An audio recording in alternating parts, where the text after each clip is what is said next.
पवार यांच्या अकाली निधनानंतर बदललेली महाराष्ट्रातील राजकीय समीकरणं, महाराष्ट्राच्या राजकारणात मोठी पोकळी निर्माण करणारी घटना. उपमुख्यमंत्री तथा राष्ट्रवादी काँग्रेसचे नेते अजितदादा पवार यांच्या अकाली निधनानंतर राज्यातील राजकीय समीकरणे वेगाने बदलताना दिसत आहेत. अजितदादा पवार हे महाराष्ट्राच्या राजकारणातील एक निर्णायक आणि धाडसी नेतृत्व म्हणून ओळखले जात होते.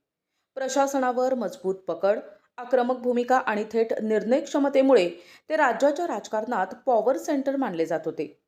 मात्र त्यांच्या अचानक जाण्याने केवळ राष्ट्रवादी काँग्रेसच नव्हे तर संपूर्ण राज्याच्या राजकारणात अनिश्चिततेचे वातावरण निर्माण झाले आहे.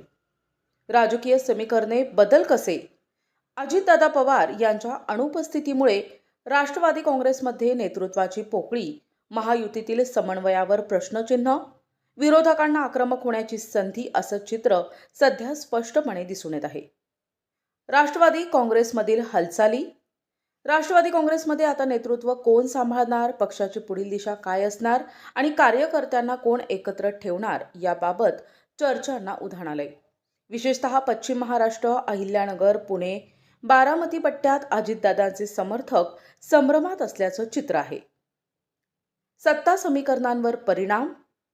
राज्य सरकारमधील निर्णय प्रक्रियेत अजितदादांची भूमिका महत्त्वाची होती. त्यांच्या निधनानंतर सरकारमधील ताकदीचे संतुलन बदलण्याची शक्यता वर्तवली जात आहे.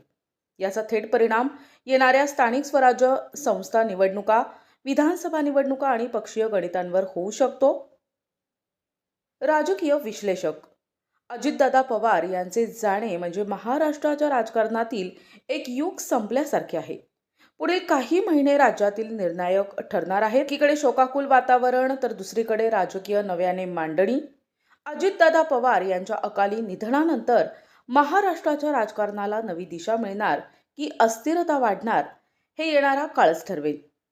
या सर्व घडामोडींवर सुदीन न्यूज ठेवणार आहे बारकाईनं लक्ष. दोन्ही राष्ट्रवादी एकत्र यावे ही दादांची इच्छा होती.